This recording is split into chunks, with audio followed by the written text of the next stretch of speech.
Oke, selamat siang. Assalamualaikum warahmatullahi wabarakatuh. Salam sejahtera buat kita semuanya.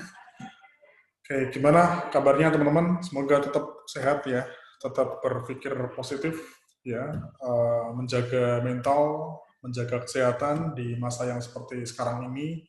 Semoga ke depan segala sesuatunya lebih baik lagi sehingga kita bisa normal kembali ya untuk perkuliahan, untuk segala sesuatunya. Ya, kita berdoa bersama-sama kepada Tuhan, semoga diberikan kemudahan dan diberikan kekuatan untuk menghadapi cobaan ini ya.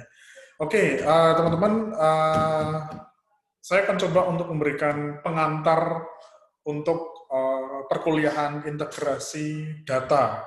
Jadi seperti yang pernah saya sampaikan bahwa teman-teman di Mapro ini, di Magister Profesi UMPY ini memang dituntut harus memiliki banyak kemampuan, dituntut harus memiliki banyak keterampilan, karena nantinya kita akan akan bekerja dengan menggunakan kemampuan dan keterampilan yang selama ini kita kuasai. Dan untuk beberapa hal terkait dengan keterampilan dan kemampuan, memang terdapat hal-hal yang terus kita asah, terus kita pelajari, terus belajar, tidak hanya di 1-2 pertemuan, di samping itu juga perlu dilakukan pembiasaan dalam mengasah kemampuan yang kita minati.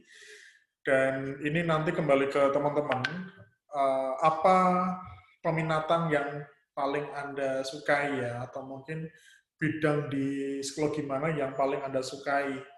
Jadi dari situ teman-teman coba Anda gali lebih dalam lagi bidang yang paling Anda sukai, perbanyak dengan pelatihan, atau kalau perlu Anda magang biar tahu atau paham situasi kerja yang sebenarnya, sehingga nanti pada saat Anda benar-benar sudah lulus, sudah siap untuk mencari pekerjaan, itu secara kemampuan dan keterampilan juga sudah cukup terpenuhi ya untuk bisa bergabung di tempat kerja Anda nanti.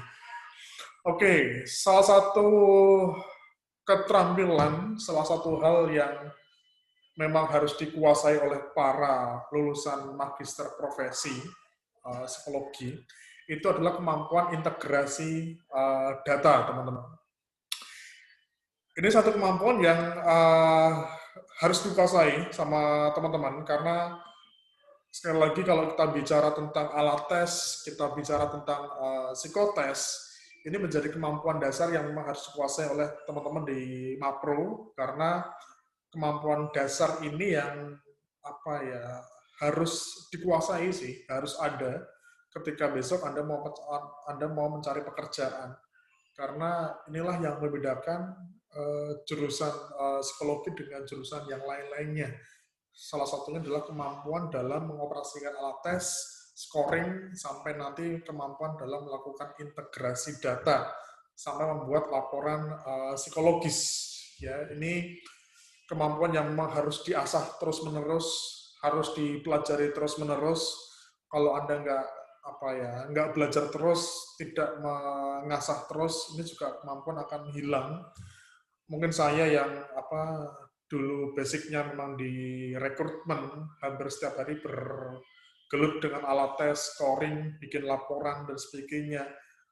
Ya, setiap hari bisa dengan lebih dari 20 subjek.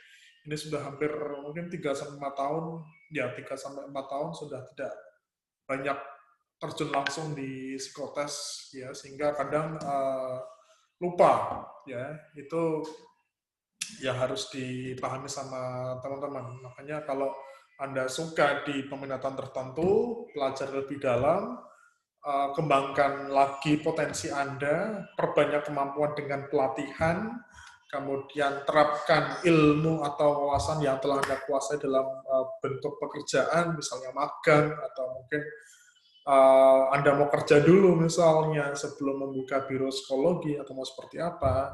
Ini berguna untuk menambah pengalaman dan melihat situasi yang nyata seperti apa. Karena kalau misalnya kita di perkuliahan, di praktek, ya ini praktek, ini perkuliahan. Kalau misalnya salah, ya mungkin nilainya yang jadi jelek. Tapi ketika di situasi yang sebenarnya, di pekerjaan yang sebenarnya, Anda hati-hati kalau sampai salah. Ya, ini bisa fatal nanti akibatnya. Oke, apa sih integrasi data? Jadi kemampuan integrasi data ini nantinya akan digunakan teman-teman pada saat kegiatan PKPP, ya praktek kerja profesi psikolog. Ya, jadi di kegiatan PKPP itulah teman-teman akan melakukan yang namanya integrasi data di bidang intervensi individu. Jadi integrasi data itu intinya adalah menggabungkan dari beberapa alat ukur atau instrumen psikologis yang menjadi suatu profil kepribadian secara utuh, ya. Kemudian sehingga profil ini bisa mencerminkan bagaimana kondisi pribadi seorang subjek. Nah, dari hasil inilah nanti akan dibuat semacam laporan dinamika psikologis. Jadi kalau kemarin sudah banyak belajar tentang alat tes, ada Pepikostik, ada Grafis, ada IST, CFIT, ada apa lagi, ada Pauli, ada Wartek misalnya. Nah, saya harap teman-teman setiap alat tes itu paham ya, setiap alat tes Anda kuasai. Ini memang perlu belajar sih, perlu belajar terus, perlu mengingat terus, karena besok kalau misalnya Anda bekerja di bagian HRD rekrutmen misalnya, atau bagian asesmen, itu akan berkecimpung dengan alat tes. Jadi subtesnya juga harus hafal, IST apa aja subtesnya, oh ada 9 subtes misalnya. Kemudian Papikostik, simbol-simbolnya harusnya paham. P apa artinya, U apa artinya, B apa artinya, L apa artinya. Itu harus terus dipelajari sih. Nah, makanya mungkin kita juga perlu magang, jadi Anda terus terasah kemampuan Anda tentang alat tes. Makanya ketika nanti Anda mau melakukan integrasi data, satu hal yang harus dikuasai adalah Anda paham terkait dengan fungsi alat tes tersebut. Apa fungsinya, bagaimana scoringnya, kemudian nanti hasil akhirnya seperti apa, bentuk skornya seperti apa, itu yang harus dikuasai.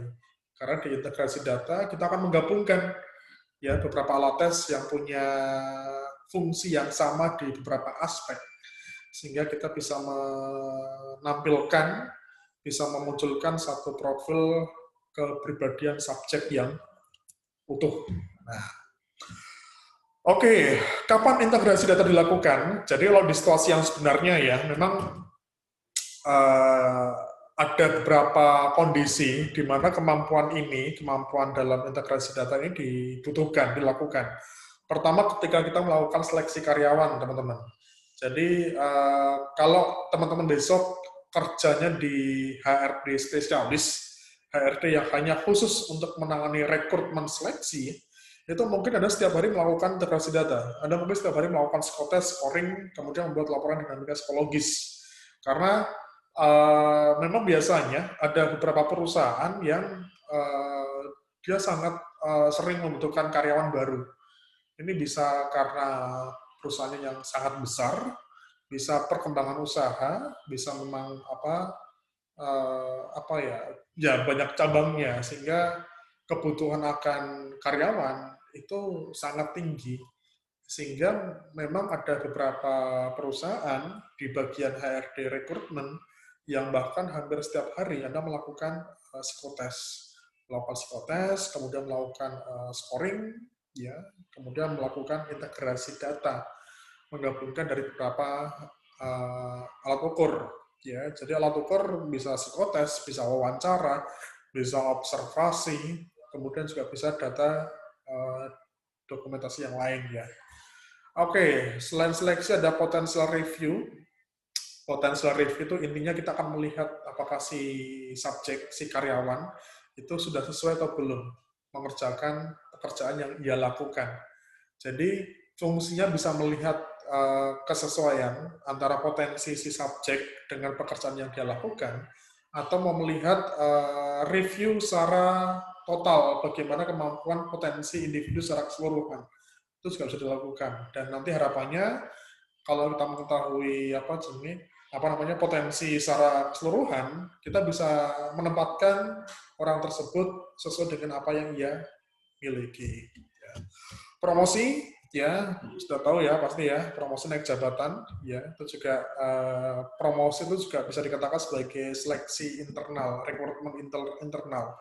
Jadi ada posisi yang kosong di jajaran atas ya, entah manajer, supervisor dan sebagainya. Kemudian ada posisi kosong di situ, entah manajernya resign, entah dia naik jabatan atau mungkin dipindah ke bagian yang lain, sehingga diambillah orang-orang yang ada di bawahnya, staff-staff yang ada di bawahnya, kemudian dilakukan assessment ya di psikotes, wawancara dan sebagainya. Ada beberapa tes yang lain. Kemudian dilakukan juga integrasi data, sehingga kita bisa memilih para staf yang secara kualifikasi, secara kriteria, yang paling sesuai dengan posisi yang akan ditempati tadi, yang ada dipromosikan tadi.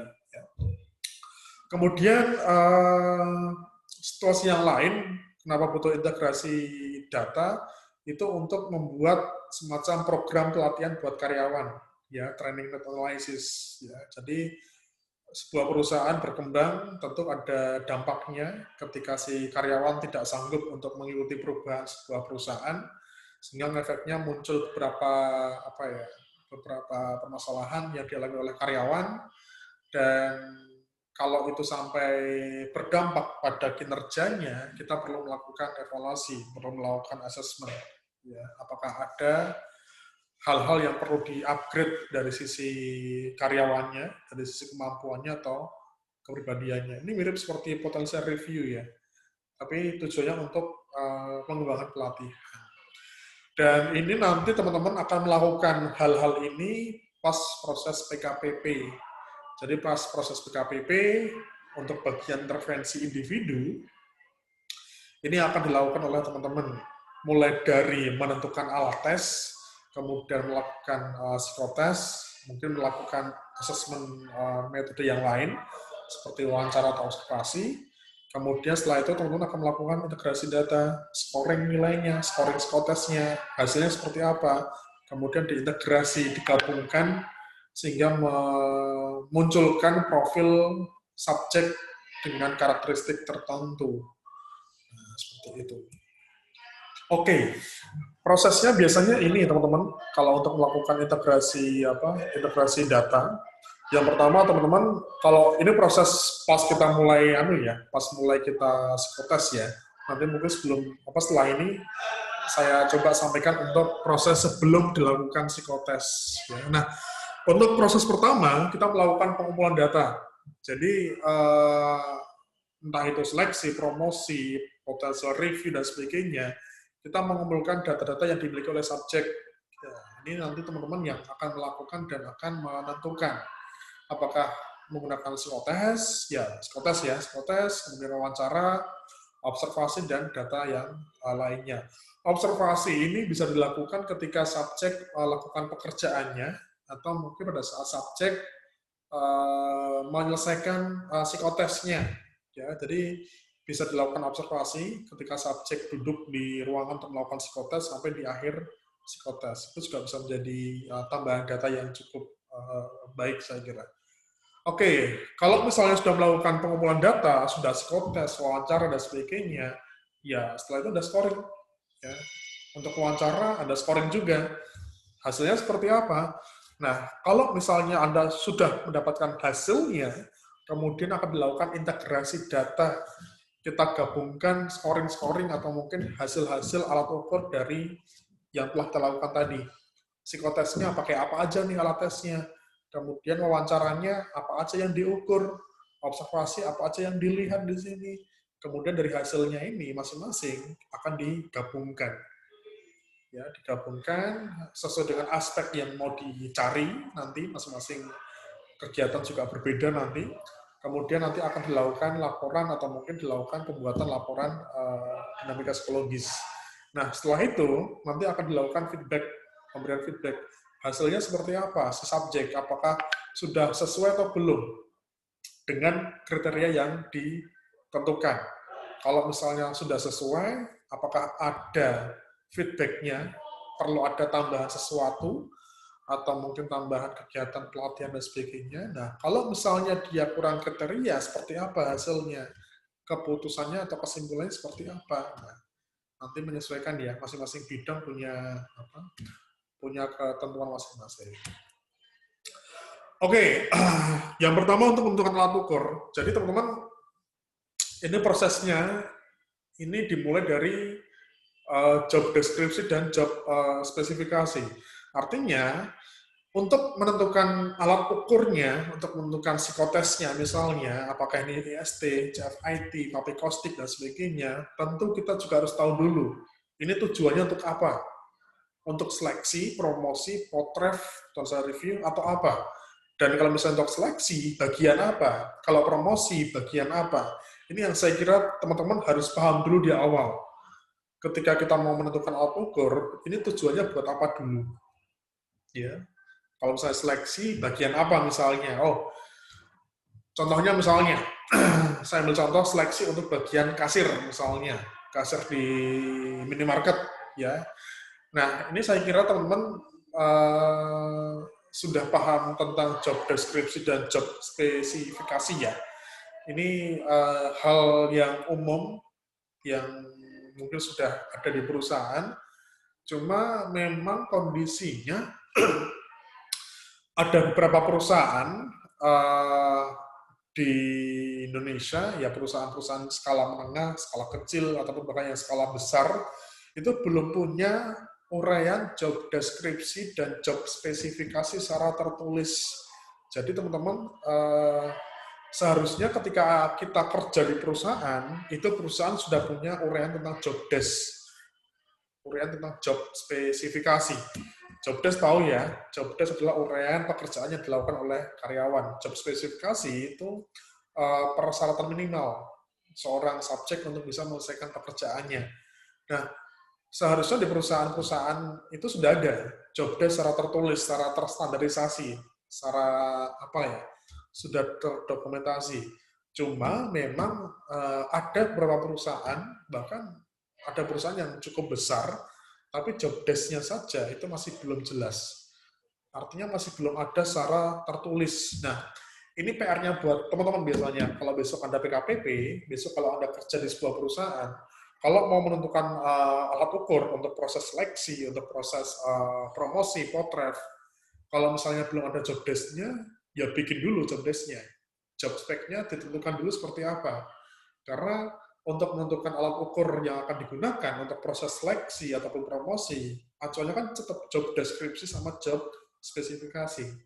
Job desk-nya kayak gimana, kemudian karakternya, kualifikasinya seperti apa, kemudian aspek psikologis yang dibutuhkan itu seperti apa. Ini akan sangat berkaitan ya, teman-teman ya, antara aspek psikologis yang dimunculkan, yang akan diukur dengan job deskripsi. Sehingga teman-teman juga harus paham job deskripsi dari suatu karyawan seperti apa.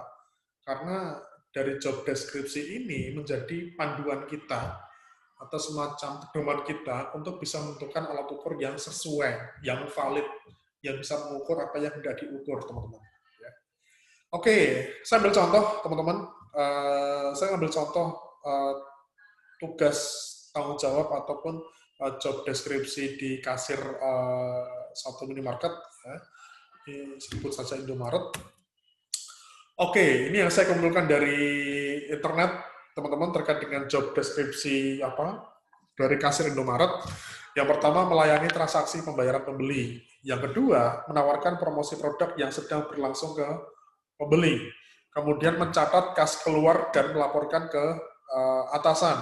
Yang keempat, membantu memberikan informasi kepada pembeli. Yang kelima, mengecek stok produk bulanan. Ya, ini yang job desk yang saya dapatkan dari website, ya, dari internet. Dan job desk inilah yang nanti akan dijadikan panduan buat kita untuk menentukan alat tes atau menentukan instrumen yang sesuai, teman-teman. Oke, ini job spesifikasi. Jadi memang ada beberapa hal, ada beberapa persyaratan yang bisa kita lihat tanpa alat ukur. Misalnya dengan lulusan minimal SMK. Ini bisa kita lihat di CV, bisa kita lihat di ijazah, kemudian belum menikah, itu ya mungkin kejujuran ya dari subjeknya.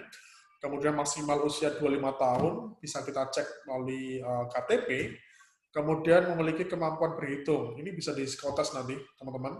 Kemudian tinggi badan minimal 160 cm, kemudian berpenampilan menarik. Nah, kalau untuk terkait dengan job spesifikasi, memang ada beberapa kualifikasi, ada beberapa kriteria yang kita tidak usah menggunakan psikotes.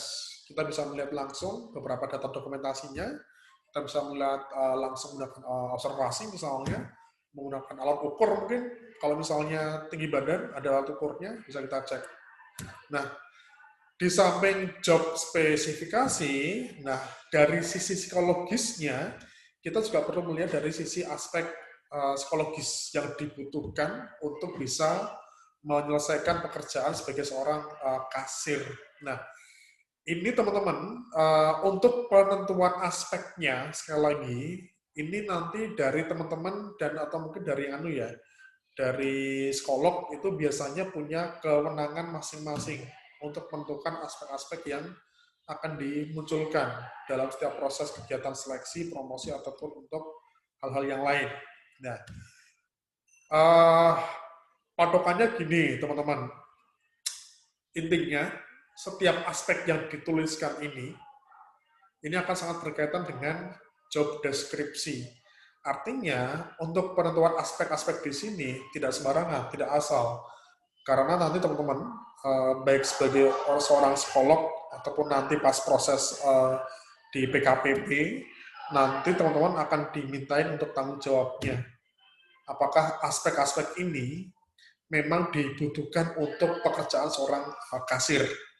Dan ini nanti akan sangat berkaitan dengan job deskripsi. Misalnya gini, teman-teman. Kalau misalnya saya menyebutkan untuk aspek stabilitas emosi, ya, nih. Kenapa kok seorang kasir membutuhkan stabilitas emosi yang baik? Misalnya, karena dia akan melayani transaksi pembayaran pembeli. Dia akan membantu untuk memberikan informasi kepada pembeli. Nah, yang namanya pembeli, konsumen, itu kan datangnya bisa setiap saat kan, bisa banyak, bisa rame, bisa sedikit. Sehingga di situasi-situasi tertentu, seorang kasir harus siap menerima konsumen atau pembeli dalam jumlah banyak dalam satu waktu. Sehingga ini juga dibutuhkan stabilitas emosi yang baik. Sehingga harapannya si kasir bisa melayani konsumen dengan baik juga kalau memiliki emosi yang memang sudah stabil. Nah, contohnya seperti itu, teman-teman. Jadi, teman-teman harus memahami bahwa setiap job deskripsi itu nanti akan di-breakdown dalam aspek-aspek psikologis. Nah, bisa juga sebaliknya. Aspek-aspek psikologis ini paling tidak perlu dipertanggungjawabkan bahwa aspek-aspek psikologis ini mengacu pada job deskripsi tadi. Jadi besok biasanya pas proses PKPP atau ujian akan dites, teman-teman. Makanya kan ini dibutuhkan pemahaman banyak hal ya, saya kira. Di samping penguasaan terhadap alat tes, juga penguasaan terhadap job desk dari suatu jabatan. Artinya, kalau misalnya penguasaan tentang alat tes, saya kira teman-teman juga harus memahami alat tes, fungsi alat tes secara detail. Artinya apakah alat tes tersebut bisa mengukur atau enggak tentang jabatan yang mau diseleksi tadi. Ini harus dipahami secara menyeluruh ya. Jadi alat tes harus Anda pahami, kemudian fungsinya apa masing-masing alat tes, apakah alat tes ini bisa mengukur aspek tertentu di aspek psikologis ini, dan apakah ini juga terkait dengan job deskripsi yang tadi sudah ditentukan. Nah, ini kan juga dibutuhkan kemampuan analisa, Kraepelin misalnya, untuk mengukur ketahanan kerja. Kita tahu ya, Kraepelin ada 4 poin di situ kan. Ada ketelitian, kecepatan, ya, keajikan ataupun ketahanan kerja. Makanya masing-masing kan juga perlu dipahami fungsi dari masing-masing alat tes. Nah, inilah yang disebut sebagai integrasi data, teman-teman. Nah, dalam setiap prosesnya, entah seleksi, entah promosi, entah kegiatan apapun itu, teman-teman akan melakukan dengan menggunakan metode apa aja. Nah, ini contohnya dalam proses seleksi, ada wawancara, observasi, alat tes, dan data dokumentasi yang lain. Data yang lain ini bisa termasuk CV ya, CV ataupun kalau misalnya untuk kegiatan promosi atau potret bisa menggunakan laporan kinerja. Jadi biasanya kalau untuk kegiatan promosi, di samping untuk wawancara, observasi, atau alat tes, kita juga bisa menggunakan untuk data dokumentasi, ya, data dokumentasi selama dia kerja di perusahaan seperti apa. Nah, untuk menggabungkan, untuk menentukan, saya kira kalau misalnya untuk menentukan instrumen, kita perlu memahami dari masing-masing masing-masing aspek ini, ya, kecerdasan umum, kemampuan numerikal, ketelitian kerja, hubungan sosial, kemampuan bekerja sama, stabilitas emosi, kepercayaan diri, pengambilan keputusan, dan ketahanan kerja. Ini contoh beberapa aspek yang saya munculkan. Ini pendapat saya pribadi. Nanti kalau misalnya ada yang kurang paham, is oke, nggak masalah. Ya, ini saya hanya memberikan contoh. Nah, di sini juga teman-teman juga perlu memahami di bagian mana, di aspek yang mana bisa diukur menggunakan metode wawancara. Di aspek yang mana saja bisa juga menggunakan metode observasi. Nah, kalau untuk observasi, untuk kegiatan seleksi, memang observasi dilakukan pas proses seleksi ya. Jadi pas calon karyawan datang ke ruangan, mau psikotes dan sebagainya, bisa kita lakukan observasi seperti apa. Nah, saya kira untuk penentuan ini juga teman-teman juga perlu memahami. Misalnya ini ya, saya ambil contoh saja. Untuk aspek hubungan sosial, bisakah diobservasi? Mungkin bisa. Kita lihat seperti apa perilaku subjek mungkin ketika menunggu psikotes dimulai. Apakah dia diam saja, apakah dia inisiatif ngobrol dengan di sebelahnya, inisiatif untuk memperkenalkan diri, atau seperti apa. Ya, ini asumsi lagi nanti ya, masing-masing punya ukurannya. Kalau misalnya si subjek, oh dia kenalan dengan sebelahnya, oh dia inisiatif untuk ngobrol dengan sebelahnya, oh mungkin dia punya hubungan sosial yang baik. Itu nggak apa-apa untuk penentuannya. Nah, kalau untuk wawancara, bisa kita melakukan wawancara. Kita bisa melihat proses dia berkomunikasi, bagaimana menjawabnya, kemudian kita kasih beberapa pertanyaan yang mengandung aspek hubungan sosial. Nah, nanti teman-teman bisa bikin semacam skala, ya 1-5 misalnya seperti itu. Kemudian untuk menggabungkan beberapa alat tes, di sini juga teman-teman juga perlu paham subtes atau mungkin simbol-simbol dari masing-masing alat tes. Misalnya untuk papikostik nih, papikostik untuk di pengambilan keputusan. Di bagian mana, di simbol mana, kita bisa melihat aspek pengambilan keputusan. Untuk grafis pun, kita harus memahami di coretan seperti apa, di garis seperti apa, kita bisa menilai si individu itu punya pengambilan keputusan yang baik. Dan di coretannya seperti apa, kita bisa menilai individu itu punya pengambilan keputusan yang buruk, yang jelek. Nah, contohnya seperti itu, teman-teman. Ini bisa Anda pelajari terlebih dahulu. Makanya mungkin teman-teman terkait dengan pemilihan alat tes, sekali lagi, yang pertama, pemahaman terkait dengan alat tes juga sangat diperlukan, saya kira. Ini Anda juga harus paham fungsi masing-masing alat tes ini apa, CFIT untuk apa sih, TKD untuk apa sih, Kreplin untuk apa sih. Ini jam terbang ya, teman-teman ya. Mungkin yang punya basic pernah kerja atau magang di biro psikologi, mungkin tidak terlalu asing dengan fungsi masing-masing alat tes, ataupun yang pernah kerja di bagian rekrutmen seleksi, mungkin juga tidak terlalu asing dengan dengan alat tes ini, sehingga saya kira untuk kemampuan melakukan integrasi butuh jam terbang saja sih teman-teman, menggabungkan misalnya katakanlah hasilnya grafis sama hasilnya papi kostik misalnya. Nah ini biasanya nanti teman-teman akan diuji, akan dimintain pertanggungjawabannya. Ini adalah matriks ya, matriks alat tes, sehingga dari matriks ini kita bisa mengetahui aspek-aspek yang akan dinilai apa aja, dan dari aspek ini kemudian akan dinilai menggunakan alat ukur seperti apa.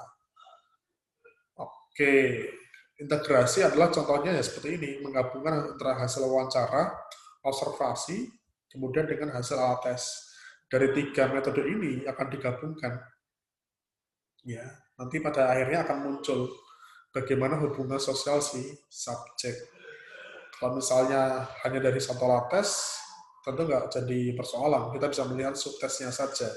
Tapi kalau misalnya lebih dari satu alat tes, atau bahkan lebih dari satu metode, yang kita perlu menggunakan kemampuan analisa untuk integrasi data. Ya. Oke, ini gambaran awal teman-teman terkait dengan integrasi data. Nanti di minggu depan kita akan mulai praktek ya, bagaimana untuk melakukan integrasi data. Nanti kalau misalnya terdapat hal-hal yang mau ditanyakan oleh teman-teman, kalau misalnya terdapat apa yang masih belum paham, apa yang masih bingung, nanti bisa ditanyakan di kolom komentar ya. Oke, itu aja. Saya kira teman-teman nanti lebih detail, lebih jelas pas kita proses ya, pas kita proses untuk kegiatan prakteknya. Begitu mungkin yang bisa saya sampaikan. Ini memang baru pengantarnya. Ini gambarnya seperti ini. Nanti teman-teman bisa mengambil contoh alat tes yang sudah terisi sesuai dengan apa yang kita sampaikan kemarin. Nanti tergantung contohnya ya. Nanti kita mau contoh apa? Mau seleksi, promosi. Kalaupun mau seleksi apa? Nah, nanti kita lihat seperti apa. Gitu mungkin yang bisa saya sampaikan. Terima kasih semuanya. Sehat semua. Kita ketemu lagi di lain kesempatan. Selamat siang. Assalamualaikum warahmatullahi wabarakatuh.